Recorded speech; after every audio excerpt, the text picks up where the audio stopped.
Hey guys, sorry for not posting last week. Been really busy. I'm actually moving right now, so there might be some weeks where I just don't post a video at all. It'll be pretty irregular, but pretty soon I will start posting regularly. There are a lot of plans in store that I am really looking forward to doing. Like, I'm gonna have a full stage set up and some sets and, you know, costumes and actors, and it's gonna be fantastic. But in the meanwhile, I'm just shit posting, if you will. Anyways, this week I'm doing a video on the cars that we got here in my dad's backyard junkyard, and just forgive the clothing. I would love to skate more, but it's like 120 degrees right now, so yeah, fuck that. And I'm just in my PJs because what else am I gonna do in 120 degree weather? I'm gonna play video games inside, goddammit, with air conditioning, ice cold beer, and whatever the hell is happening on the TV screen in front of me. So, you know, and at any point, if I seem confused in the video, I'm just going to blame it on the excessive heat. Much love, guys. Hey guys, welcome to Debauchery and Merriment. So debauchery means excessive pleasure. And one thing that I take excessive pleasure in is cars. And probably other people feel the same way. I don't know. Maybe they do. Maybe they don't. Anyways, here are our cars. We got enough like old muscle cars here to make you think we vote Republican. I don't know, but here we have, let's start with my pride and joy, or something that I'm working on. Oops. I'll take the tire off first, put it all back on later. Just picked this up a little bit ago. It's a 1979 Firebird Esprit. Gonna put Trans Am fenders on. Trans Am body kit is, you know, the best one. Yeah, it's a pretty sweet ride. It's got a really weak engine under the hood, but that's gonna change because I'm throwing a 350 Pontiac in it, and a lot of people say, "Ooh, the only thing good about a 350 Pontiac is a 455 bolts right in place." Well, that may be true, but this 350 in case has 400 horsepower, so it's pretty decent. I mean, for a car that's just going to be driven around.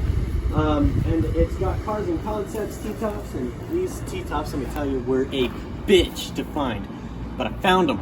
Well, I mean my dad. My dad found them. My dad found the cars and concepts T-tops that go on this 79 here. And it has cruise control. That's crazy. And yeah, the tail fin, I needed to buy a new tail fin. Doesn't match the car, but I will respray it later. I'm thinking red for this car, because that's always been my dream car, a red Trans Am. And then, speaking of my cars, there's a 1986 Pontiac Fiero right here. As you can tell, it's probably been, from the growth, you can tell from the growth that it's been sitting for a while. It's a manual transmission, 5-speed, learned how to drive stick in it, learned how to drift in it. Very cool car. It's kind of quick given the fact that it's a 4-cylinder, but it's not reliable for anything. So I'm thinking maybe a 3800 SC swap, you know, that supercharged Buick motor. But we'll see. I definitely don't intend to have this sitting for much longer than a couple more years, because I'm going to get to work on it. And then right here, we got, I forgot the year on this, but it's a Pontiac Bonneville. I want to say it's a 1959. I picked it up from some guy in Pokeville over here.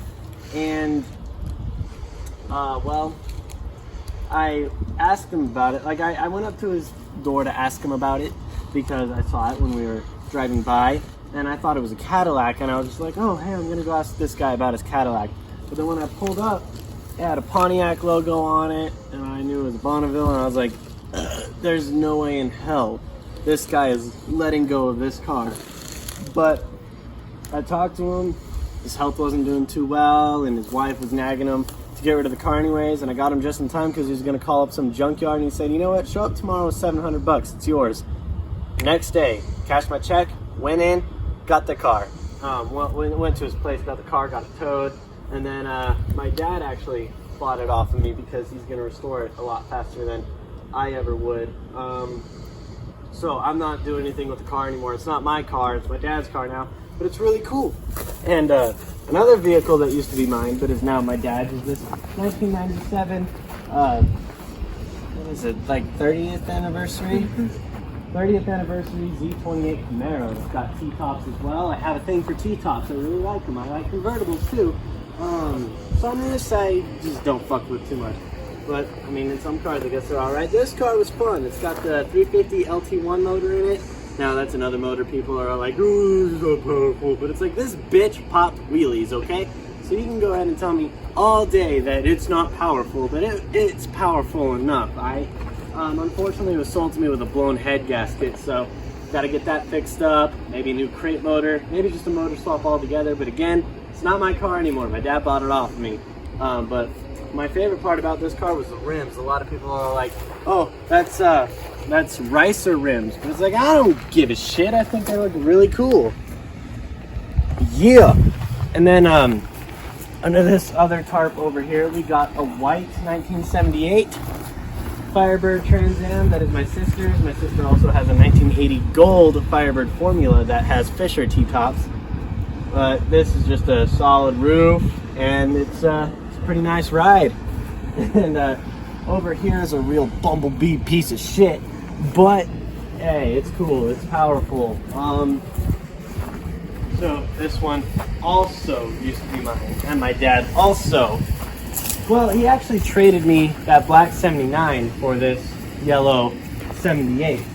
As I said, Firebird, always been my dream car. My dad wants a hardtop, not a T-top, and he bought a Firebird with T-tops. So he traded me the 79 for this 78. That's a hardtop because I was going to cut into the roof. And he was like, no, don't. And I'm like, okay, you got it, Dad, I love you. This had a 350 Pontiac in it as well. Not 400 horses though. Everything was upgraded except the cam, which is probably the most important part to upgrade. But it had a 4-barrel 600 CFM carburetor, and then some, like, these manifolds are really cool. I like them. It got pretty fast though. It was fun. A lot of people say these cars are slow, but I beg to differ, because when I was racing it, I got pulled over, unfortunately. I was in first place though, and the cop was like, how fast? He says, do you have any idea how fast you're going? And I was like, nope, because the speedometer in this thing only goes to about 100, but it wraps back around. But then he said, I clocked you at like 160, and I was like, this car doesn't go that fast. And he said, radar don't lie. And I was like, uh-oh. But that ended up being really expensive. And I think that's all the vehicles that we have here worth showing off. Let's go ahead and walk back to this black one here. I love this car a lot. I look forward to driving it. I feel like my dad probably screwed himself over on trading this one to me. But he wants the one with the hardtop on it, and I made sure that he was okay with the trade, and he was like dead serious about it. But yeah, Trans Am fenders are going on here. I'm gonna put the ground effects on it, and the Trans Am hood, maybe a Formula hood, I don't know, but I'm thinking a Trans Am hood. And I'm gonna spray it red, because like there's not a lot of rust on it, not a lot of body work that needs to be done. The interior is kind of fucked, but dude, it's from 1979. What do you want? So yeah, I think red is going to be the color that this car gets painted. Thank you guys so much for viewing. You guys have a great day.